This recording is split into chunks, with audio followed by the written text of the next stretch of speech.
Welcome to White Regis TV film review and preview. I'm Andrew Wright.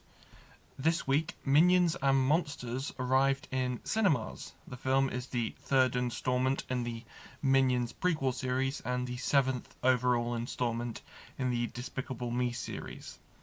The film takes place in 1927, 41 years before the first Minions film, and revolves around the Minions trying to make a monster movie of their own in old Hollywood. The film stars and is directed by Pierre Coffin, who helped create the Despicable Me series and is the voice of the titular Minions. The film also has an ensemble cast featuring Trey Parker, Allison Janney, Jesse Eisenberg, Jeff Bridges, and others. So I saw the film on Thursday, because today is Friday for me, it was yesterday. I absolutely loved it. It's a great love letter to just Hollywood and the history of Hollywood in general, 20s slapstick comedy and 50s sci-fi. Not to mention the film is very entertaining and funny. I gave the film 4.5 stars out of 5. Minions and Monsters is in cinemas now. Released on Netflix this week was Enola Holmes 3, the third installment in the Enola Holmes film series. The film stars Millie Bobby Brown, Louis Partridge, Henry Cavill, Hamish Patel, Sharon Duncan Brewster, and Helena Bonham Carter reprising their roles from the previous films. The film revolves around Enola preparing for her wedding to Lord Tewkesbury in Malta, when her brother Sherlock gets kidnapped in a case involving a conspiracy surrounding the British Army. So I watched the film on Thursday, and it was alright. I'm still quite a big fan of the Henry Cavill version of Sherlock, and the film has its fun moments, but ultimately it just feels like it's a film trying to prove Millie Bobby Brown's worth to audiences post Stranger Things. It just feels like her audition reel. So I gave the film 3 stars out of 5. Enola Holmes is streaming now on Netflix. This week, Ready or Not 2, Here I Come was released on Disney+. The film is a sequel to 2019's Ready or Not and stars Samara Weaving reprising her role as Grace, a woman who was hunted by her new husband's family as part of a satanic ritual in the previous film. Here I Come's new cast includes Catherine Newton, Sarah Michelle Gellar, Elijah Wood, and David Cronenberg.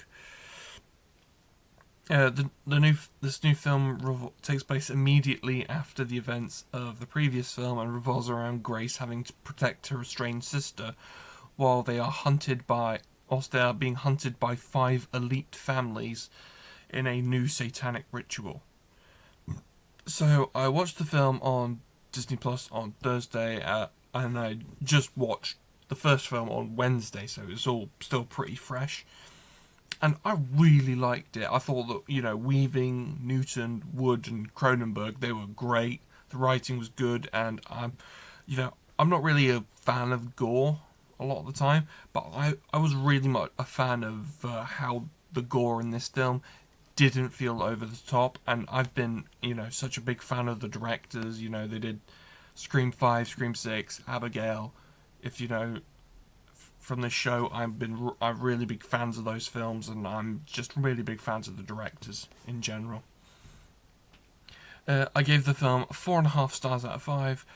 Ready or Not 2, Here I Come is streaming now on Disney Plus and will be available soon on home video.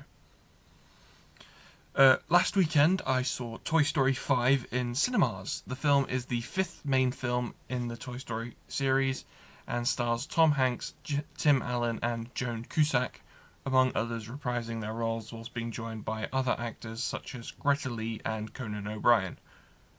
The film revolves around Jessie, Buzz, and Woody as they deal with the presence of Lilypad, a tablet and new favourite plaything of Bonnie's. So I thought the film has a very narratively shambolic first act. There's a lot of stuff just being thrown at you. It doesn't really make a lot of sense. But it manages to recover by the second act. There were far too many inappropriate jokes for kids. Just a lot of toilet humor, which I thought had no place in the film.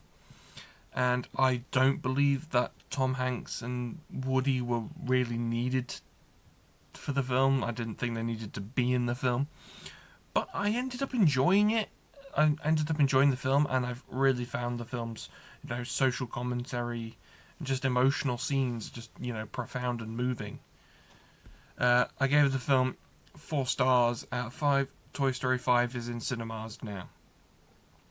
That's all I have for this week, but be sure to check back next week where I'll be talking about Moana and Evil Dead Burn. See you next time.